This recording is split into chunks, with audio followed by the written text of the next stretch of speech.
ಶ್ರೀ ಗಣೇಶ ಶಾರದಾ ಗುರುಭ್ಯೋ ನಮಃ. ರಾಮಾಯ ರಾಮಭದ್ರಾಯ ರಾಮಚಂದ್ರಾಯ ವೇಧಸೆ ರಘುನಾಥಾಯ ನಾಥಾಯ ಸೀತಾಯ ಪತಯೇ ನಮಃ.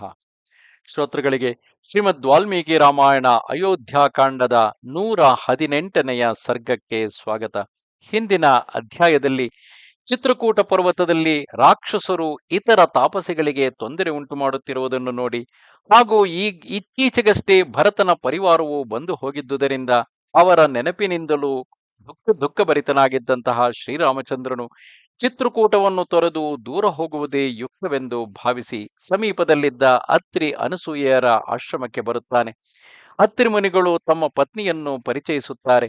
ಸೀತಾದೇವಿಗೆ ಅನಸೂಯೆಯ ಬಳಿಗೆ ಮಾತನಾಡುವಂತೆ ಶ್ರೀರಾಮಚಂದ್ರನು ಕಳಿಸಿಕೊಟ್ಟು ತಾನು ಅತ್ರಿ ಋಷಿಗಳೊಂದಿಗೆ ಮಾತಿಗೆ ಕುಳಿತುಕೊಳ್ಳುತ್ತಾನೆ. ಸಾತ್ವೇವ ಮುಕ್ತ ವೈದೇಹಿ ತ್ವನಸೂಯಾನಸೂಯಯ ಪ್ರತಿಪೂಜ್ಯವಚೋ ಮಂದಂ ಪ್ರವಕ್ತುಮುಪಚಕ್ರಮೇ. ಅನಸೂಯೆಯು ಸೀತೆಗೆ ಪತಿವ್ರತ ಧರ್ಮವನ್ನು ಬೋಧಿಸುತ್ತಾ ಆಕೆಯು ತನ್ನ ಪತಿಯ ಹಿಂದೆ ಬಂದುದಕ್ಕಾಗಿ ಸೀತೆಯನ್ನು ಶ್ಲಾಘಿಸುತ್ತಾಳೆ. ತಪಸ್ವಿನಿ ಅನಸೂಯೆಯು ಹೀಗೆ ಉಪದೇಶಿಸಿದಾಗ ಯಾರ ಕುರಿತು ದೋಷದೃಷ್ಟಿಯಿರಿಸದ ವಿದೇಹ ರಾಜಕುಮಾರಿ ಸೀತೆಯು ಆಕೆಯ ವಚನಗಳನ್ನು ಬಾರಿ ಬಾರಿಗೂ ಪ್ರಶಂಸಿಸುತ್ತಾ ನಿಧಾನವಾಗಿ ಹೀಗೆ ಹೇಳಲು ಪ್ರಾರಂಭಿಸಿದಳು. ನೈತದಾಶ್ಚರ್ಯ ಮಾರ್ಯಾಯಾಂ ಯನ್ಮಾಂ ತ್ವಮನುಭಾಷಸೆ ವಿದಿತಂತು ಮಯಾಪ್ಯೇತತ್ ಯಥಾ ನಾರ್ಯಾಃ ಪತಿರ್ಗುರುಃ. ದೇವಿ, ನೀವು ಜಗತ್ತಿನ ಸ್ತ್ರೀಯರಲ್ಲಿ ಸರ್ವಶ್ರೇಷ್ಠರಾಗಿರುವಿರಿ. ನಿಮ್ಮಿಂದ ಇಂತಹ ಮಾತು ಕೇಳುವುದು ಆಶ್ಚರ್ಯದ ಸಂಗತಿಯಲ್ಲ. ನಾರಿಗೆ ಪತಿಯೇ ಗುರುವಾಗಿರುವನು. ಈ ವಿಷಯದಲ್ಲಿ ನೀವು ಉಪದೇಶಿಸಿದಂತೆ ನನಗೆ ಮೊದಲಿನಿಂದಲೂ ಅರಿವಿದೆ. ಯದ್ಯಪ್ಯೇಷ ಭವೇದ್ಭರ್ತ ಅನಾರ್ಯೋ ವೃತ್ತಿವರ್ಜಿತಃ ಅದ್ವೈಧಮತ್ರ ವರ್ತವ್ಯಂ ಯಥಾಪ್ಯೇಷ ಮಯಾ ಭವೇತ್. ನನ್ನ ಪತಿದೇವರು ಅನಾರ್ಯ ಅಂದರೆ ಚರಿತ್ರಹೀನ ಹಾಗೂ ಜೀವನ ನಿರ್ವಹಣೆಗೆ ನಿರ್ಧನರಾಗಿದ್ದರು ನಾನು ಯಾವುದನ್ನು ವಿವೇಚಿಸದೆ ಇವರ ಸೇವೆಯಲ್ಲಿಯೇ ತೊಡಗಿರುತ್ತಿದ್ದೆ. ವಾಸ್ತವದಲ್ಲಿ ಶ್ರೀರಾಮನು ಅತ್ಯಂತ ಸದ್ಗುಣವಂತನು, ಸಜ್ಜನನೂ ಆಗಿರುವನು. ಆದರೂ ಕೂಡ ಸೀತೆಯು ಆತನು ಹೇಗೇ ಇದ್ದರೂ ನಾನು ಆತನ ಸೇವೆಯಲ್ಲಿಯೇ ತೊಡಗಿರುತ್ತಿದ್ದೆ ಎನ್ನುತ್ತಿರುವಳು. ಕಿಂ ಪುನರ್ಯೋ ಗುಣಶ್ಲಾಘ್ಯ ಸಾನುಕ್ರೋಶೋ ಜಿತೇಂದ್ರಿಯಃ ಸ್ಥಿರಾನುರಾಗೋ ಧರ್ಮಾತ್ಮ ಮಾತ್ರವತ್ ಪಿತೃವತ್ ಪ್ರಿಯಃ. ಹೀಗಿದ್ದರೂ ಇವರು ತಮ್ಮ ಗುಣಗಳಿಂದಾಗಿ ಎಲ್ಲರ ಪ್ರಶಂಸೆಗೆ ಪಾತ್ರರಾಗಿದ್ದಾರೆ. ಹಾಗಿರುವಾಗ ಇವರ ಸೇವೆಯಲ್ಲಿ ಇರುವುದರ ಬಗ್ಗೆ ಹೇಳುವುದೇನು? ಈ ರಘುನಾಥರು ಪರಮ ದಯಾಳುಗಳು, ಜಿತೇಂದ್ರಿಯರು, ದೃಢವಾದ ಅನುರಾಗವುಳ್ಳವರು, ಧರ್ಮಾತ್ಮರು ಆಗಿದ್ದು ತಾಯಿ ತಂದೆಯಂತೆ ಪ್ರಿಯರಾಗಿದ್ದಾರೆ. ಯಾಂ ವೃತ್ತಿಂ ವರ್ತತೆ ರಾಮ ಕೌಸಲ್ಯಾಯಾಂ ಮಹಾಬಲಃ ತಾಮೇವ ನೃಪನಾರೀಣಾಮನ್ಯಾಸಾಮಪಿ ವರ್ತತೆ. ಮಹಾಬಲಿ ಶ್ರೀರಾಮನು ತನ್ನ ತಾಯಿ ಕೌಸಲ್ಯೆಯ ಕುರಿತು ವರ್ತಿಸುವಂತೆಯೇ ದಶರಥ ಮಹಾರಾಜರ ಇತರ ರಾಣಿಯರೊಂದಿಗೂ ವರ್ತಿಸುತ್ತಾರೆ. ಸಕೃದೃಷ್ಟಾ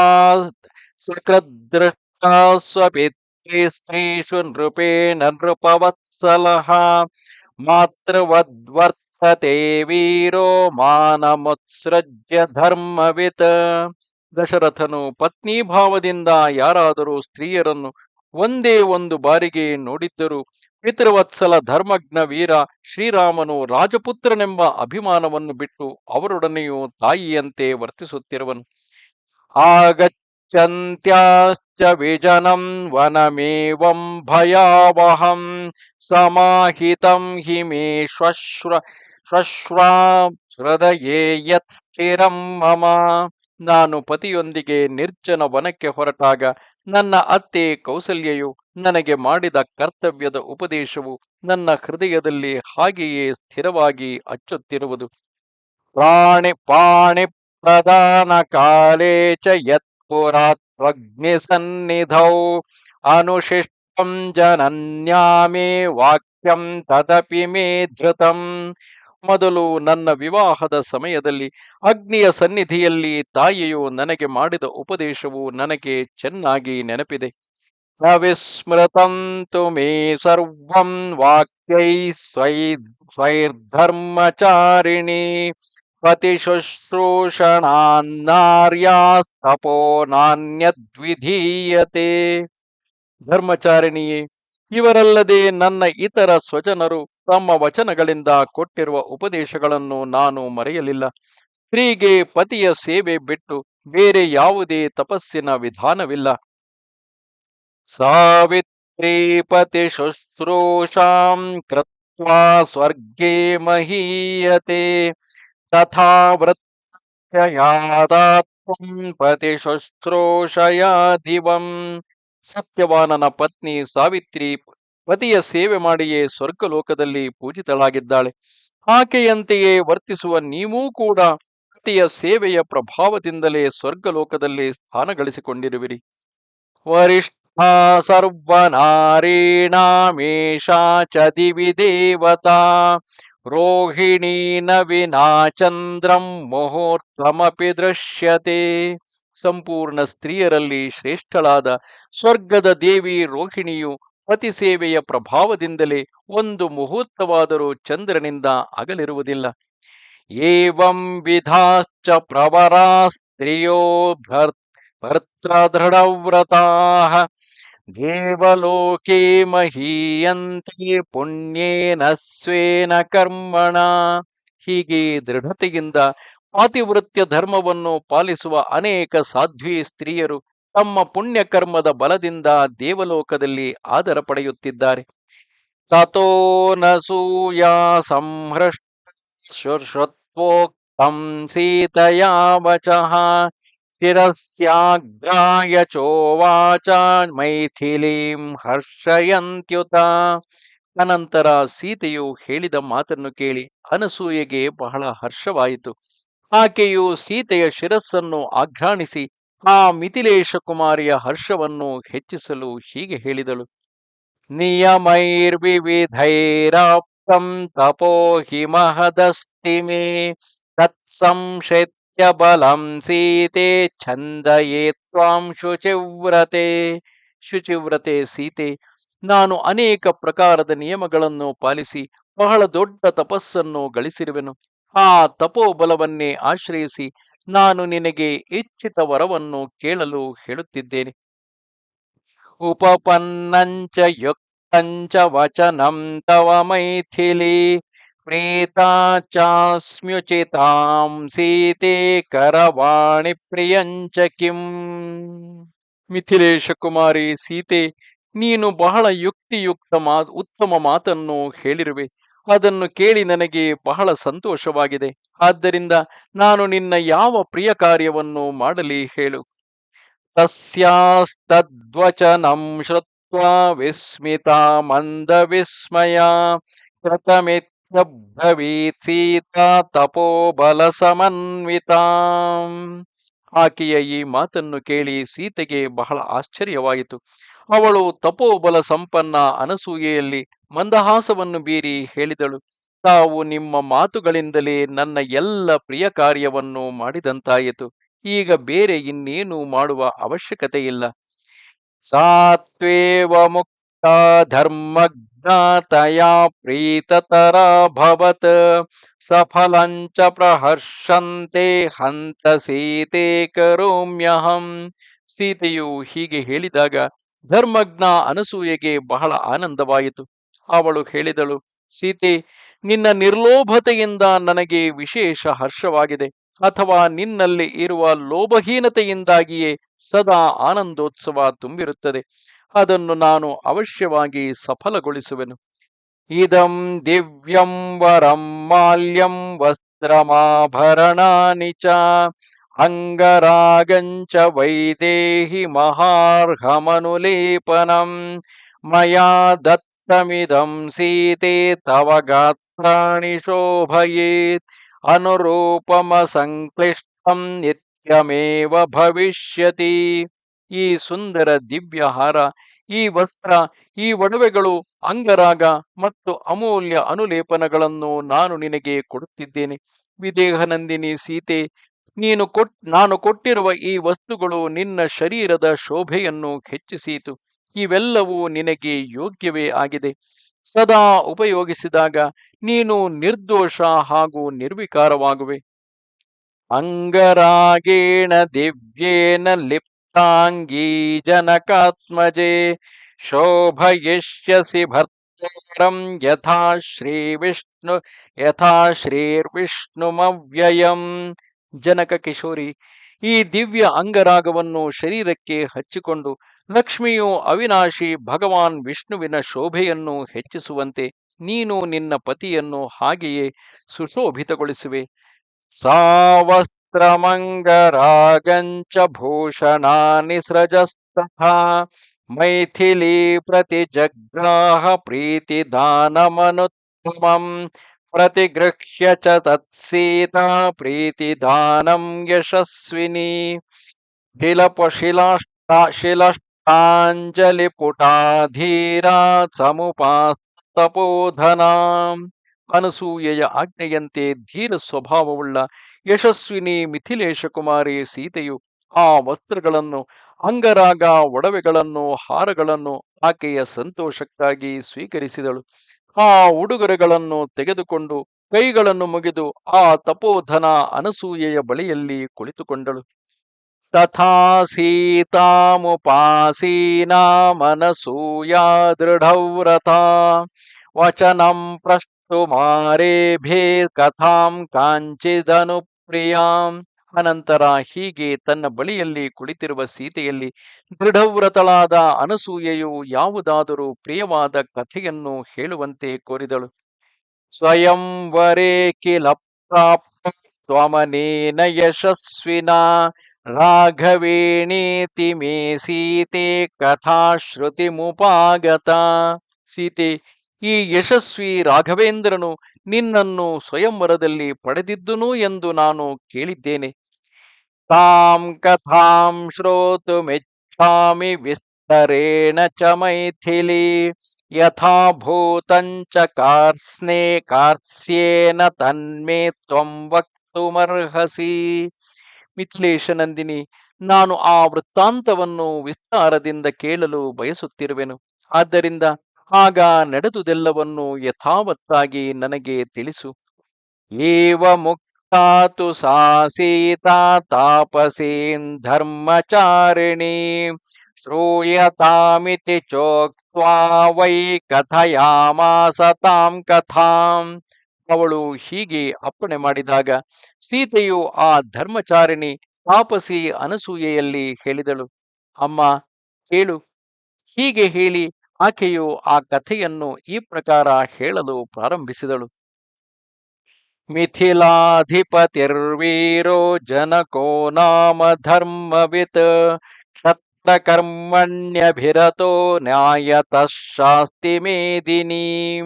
ಮಿಥಿಲಾ ದೇಶದಲ್ಲಿ ಜನಕ ಎಂಬ ವೀರರಾಜನಿದ್ದನು. ಅವನು ಧರ್ಮಜ್ಞನು, ಕ್ಷತ್ರಿಯೋಚಿತ ಕರ್ಮದಲ್ಲಿ ತತ್ಪರನಾಗಿ ನ್ಯಾಯದಿಂದ ಪೃಥಿವಿಯನ್ನು ಆಳುತ್ತಿದ್ದನು. ತಸ್ಯ ಲಾಂಗಲ ಹಸ್ತಸ್ಯ ಕರ್ಷತ ಕ್ಷೇತ್ರಮಂಡಲಂ ಅಹಂ ಕಿಲೋತ್ಥಿತಾ ಭಿತ್ವಾ ಜಗತೀಂ ನೃಪತೆ ಸುತಾಃ. ಒಮ್ಮೆ ಅವನು ಯಜ್ಞಕ್ಕಾಗಿ ಯೋಗ್ಯ ಭೂಮಿಯನ್ನು ಉಳುತ್ತಿದ್ದನು. ಆಗ ನಾನು ಭೂಮಿ ಒಡೆದು ಪೃಥಿವಿಯಿಂದ ಪ್ರಕಟಳಾದೆ. ಇದರಿಂದಲೇ ನಾನು ಜನಕರಾಜನ ಪುತ್ರಿಯಾದೆ.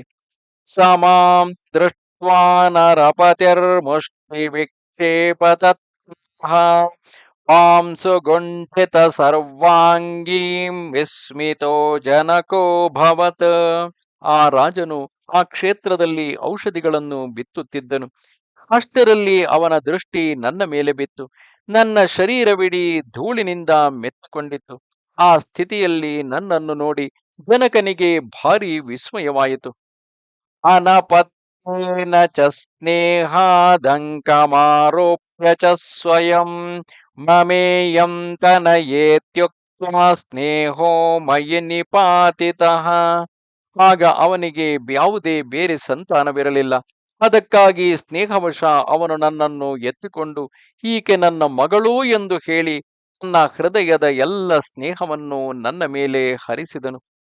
ಅಂತರಿಕ್ಷೇ ಚ ವಾಗುಕ್ತಾ ಪ್ರತಿಮಾಮಾನುಷೀ ಕಿಲ ಏವಮೇತನ್ನರಪತೆ ಧರ್ಮೇಣ ತನಯಾ ತವ. ಅದೇ ಸಮಯದಲ್ಲಿ ಮಾನವಿ ಮಾತಿನಿಂದ ಆಕಾಶವಾಣಿ ಹೀಗೆ ನುಡಿಯಿತು, ಅಥವಾ ನನ್ನ ವಿಷಯದಲ್ಲಿ ಪ್ರಕಟವಾದ ಆ ವಾಣಿಯು ಅಮಾನುಷಿ ಹಾಗೂ ದಿವ್ಯವಾಗಿತ್ತು. ಎಲೈ ನರೇಶ್ವರನೇ, ನೀನು ಹೇಳಿದುದು ಸರಿಯಾಗಿದೆ. ಈ ಕನ್ಯೆಯು ಧರ್ಮತಃ ನಿನ್ನ ಪುತ್ರಿಯೇ ಆಗಿರುವಳು.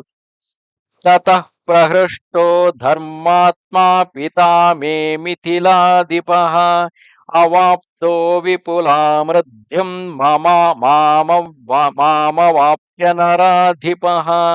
ಈ ಆಕಾಶವಾಣಿಯನ್ನು ಕೇಳಿ ನನ್ನ ಧರ್ಮಾತ್ಮ ಪಿತನಾದ ಮಿಥಿಲೇಶ ರಾಜನು ಬಹಳ ಆನಂದಗೊಂಡು ನನ್ನನ್ನು ಪಡೆದು ಅವರಿಗೆ ಯಾವುದೋ ದೊಡ್ಡ ಸಮೃದ್ಧಿಯೇ ಸಿಕ್ಕಿದಂತಾಯಿತು.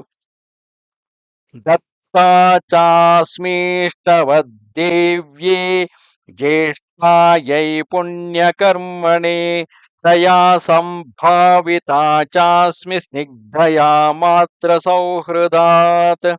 ಅವನಿಗೆ ಹೆಚ್ಚು ಪ್ರಿಯಳಾದ ರಾಣಿ ಪುಣ್ಯಕರ್ಮ ಪರಾಯಣಳಿಗೆ ನನ್ನನ್ನು ಒಪ್ಪಿಸಿದನು. ಆ ಸ್ನೇಹಮಯಿ ಮಹಾರಾಣಿಯು ಮಾತ್ರ ಸಹಜ ಸೌಹಾರ್ದದಿಂದ ನನ್ನನ್ನು ಲಾಲಿಸಿ ಪಾಲಿಸಿದಳು. ಪತಿ ಸಂಯೋಗ ಸುಲಭಂ ವಯೋ ದೃಷ್ಟ್ವಾ ತು ಮೇ ಪಿತಾ ಚಿಂತಾಮಭ್ಯಗಮದ್ದೀನೋ ವಿತ್ತನಾಶಾದಿವಾಧನಃ. ನಾನು ವಿವಾಹ ವಯಸ್ಕಳಾಗಿರುವುದನ್ನು ನೋಡಿದಾಗ ಅವರಿಗೆ ಬಹಳ ಚಿಂತೆ ಇಟ್ಟುಕೊಂಡಿತು. ಗಳಿಸಿದ ಧನವು ನಾಶವಾದಾಗ ನಿರ್ಧನ ಮನುಷ್ಯನಿಗೆ ಬಹಳ ದುಃಖವಾಗುವಂತೆ ಅವರು ನನ್ನ ವಿವಾಹದ ಚಿಂತೆಯಲ್ಲಿ ಮುಳುಗಿದರು. ಸದೃಶಾಚಾಪಕೃಷ್ಟಾಚ್ಚ ಲೋಕೆ ಕನ್ಯಾಪಿತಾ ಜನಾತ್ ಪ್ರಘರ್ಷಣಮವಾಪ್ನೋತಿ ಶಕ್ರೇಣಾಪಿ ಸಮೋ ಭುವಿ.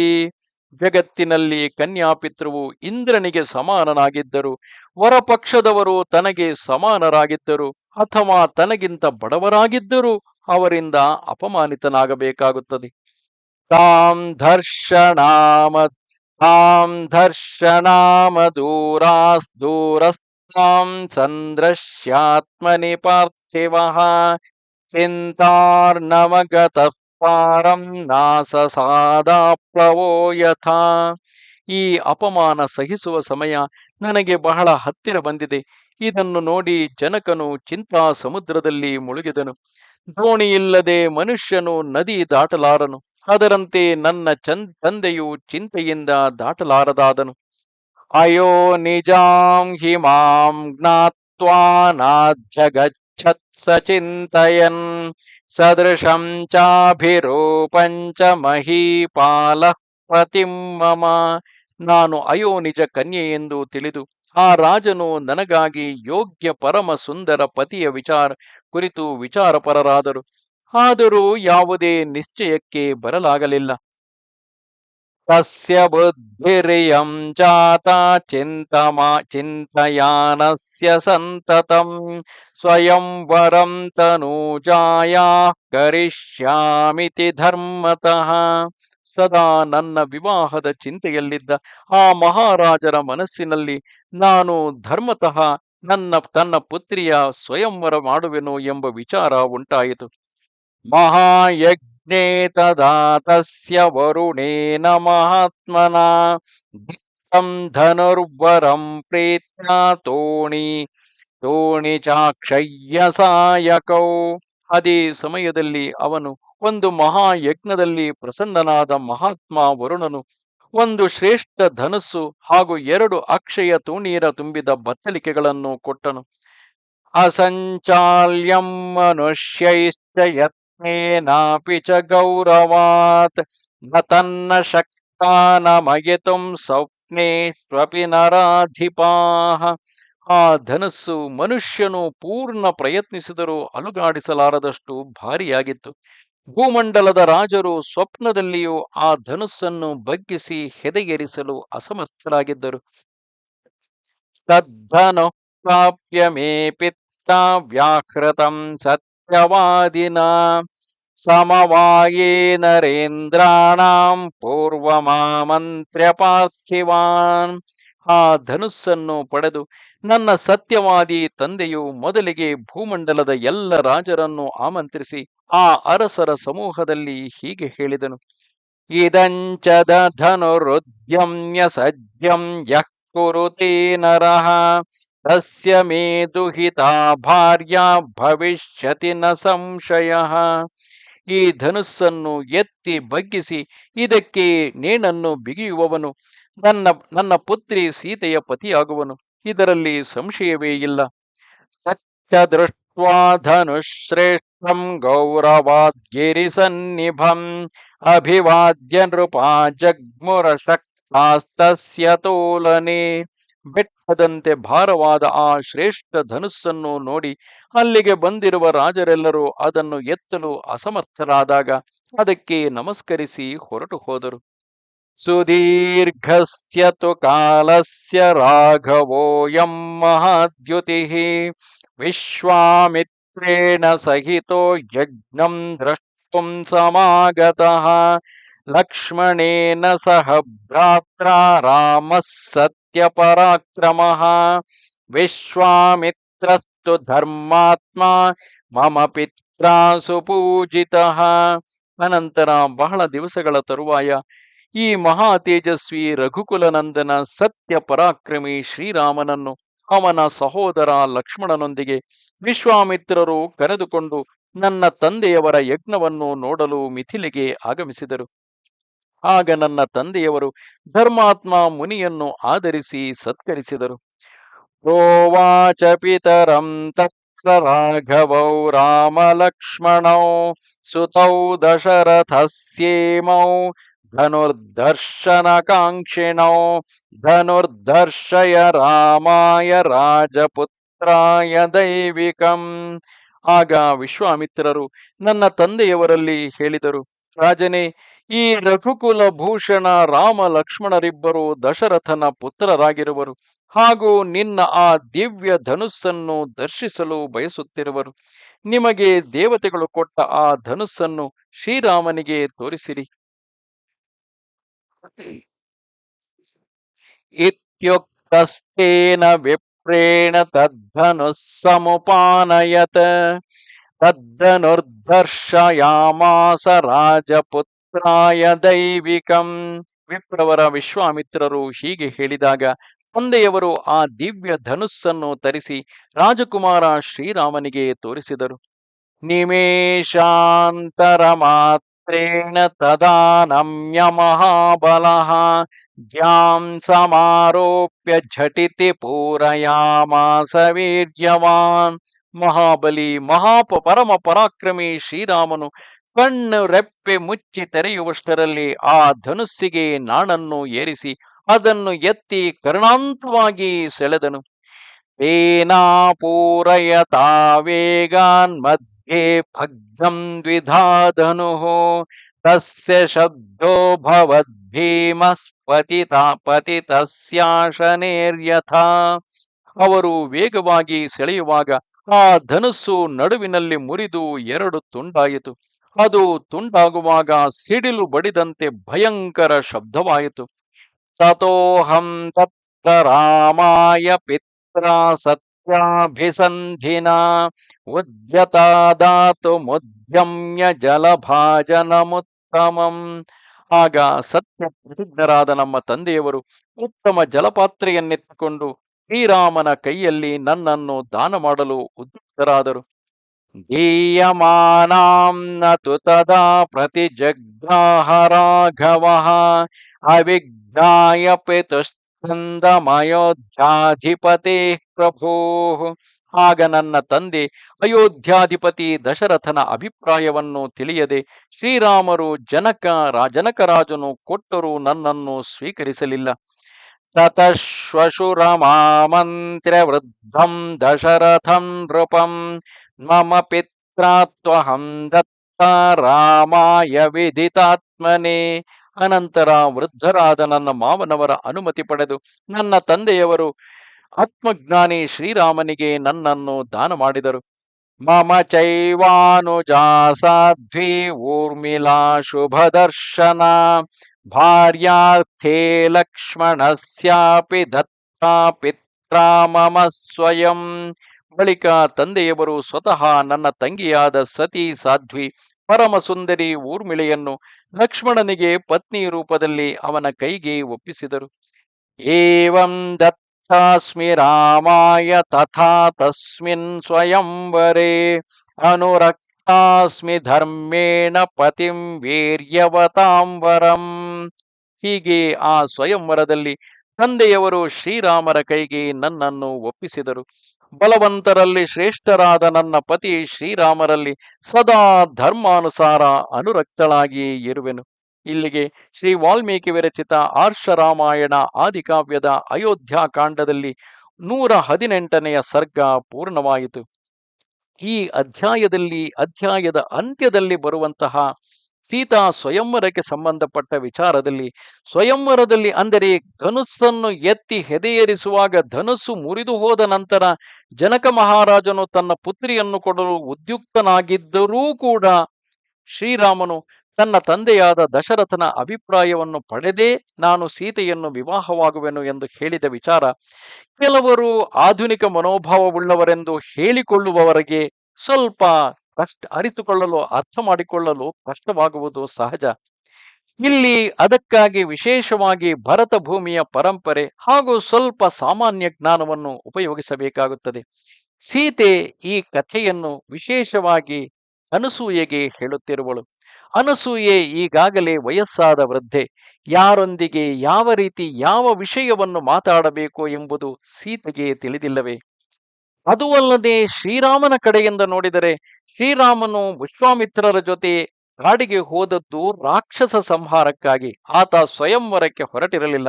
ಸ್ವತಃ ವಿಶ್ವಾಮಿತ್ರರು ಕೂಡ ಶ್ರೀರಾಮನನ್ನು ರಾಕ್ಷಸ ಸಂಹಾರಕ್ಕಾಗಿಯೇ ತಮ್ಮ ಆಶ್ರಮಕ್ಕೆ ಕರೆದುಕೊಂಡು ಹೋಗಿದ್ದರು.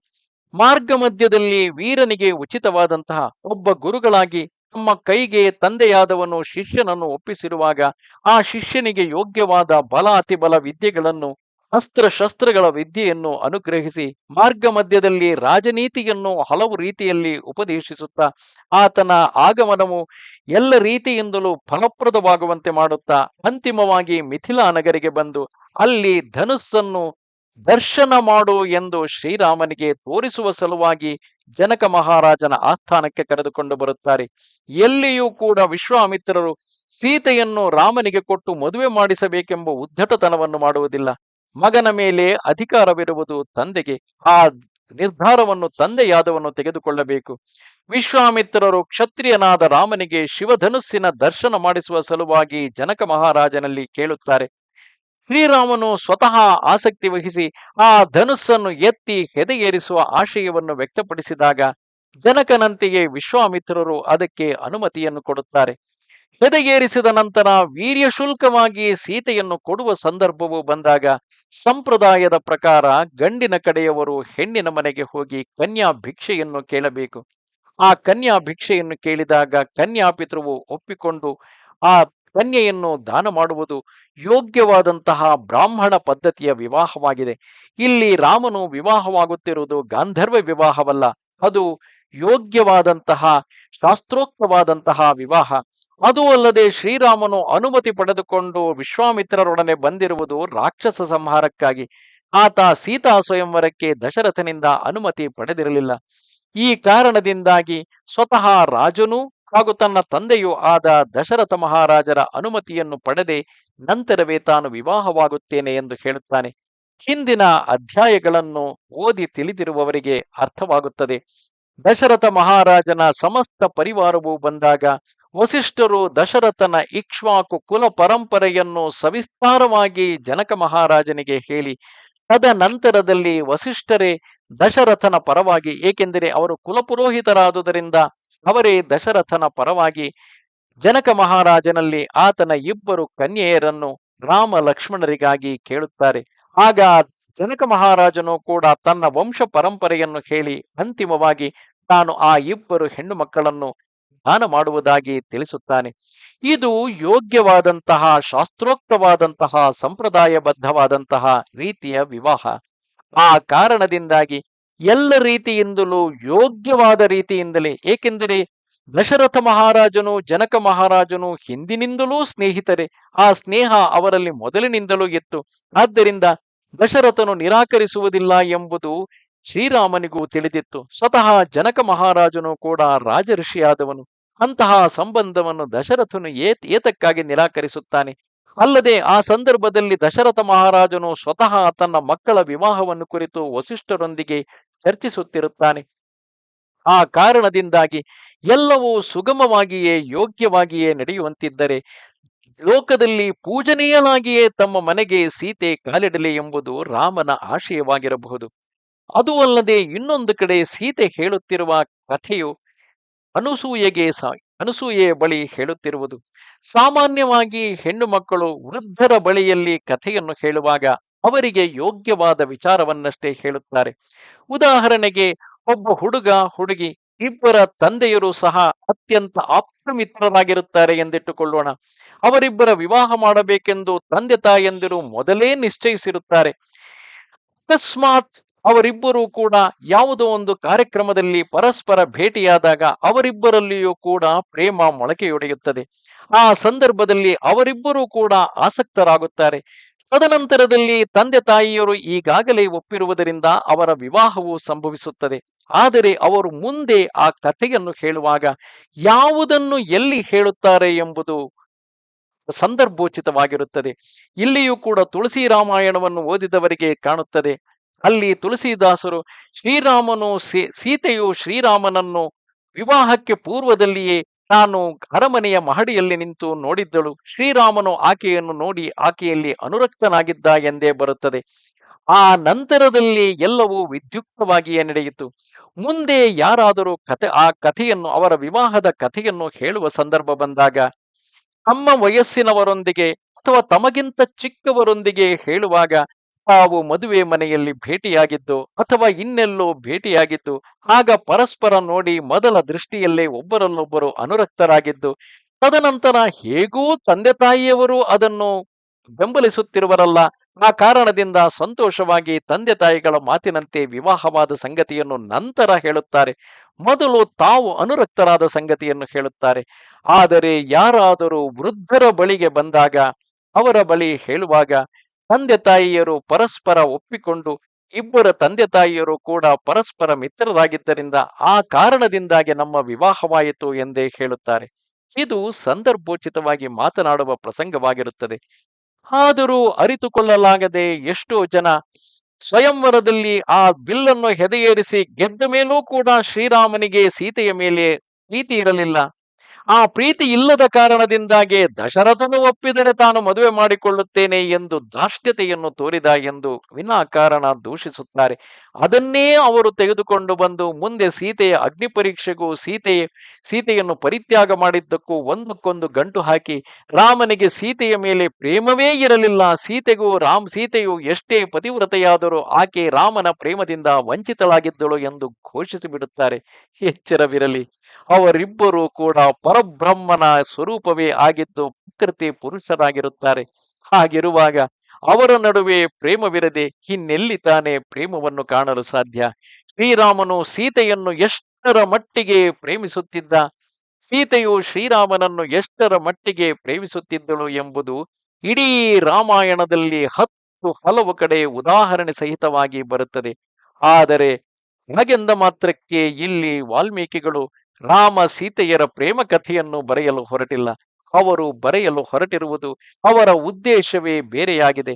ಆದ್ದರಿಂದ ಅವರಿಗೆ ಸೀತೆ ಮತ್ತು ರಾಮ ಇಬ್ಬರ ನಡುವಿನ ಪ್ರೇಮ ಗೌಣ, ಅದು ಅದರಲ್ಲಿ ಅಂತರ್ವಾಹಿನಿಯಾಗಿಯೇ ಹರಿದುಕೊಂಡು ಹೋಗುತ್ತದೆ.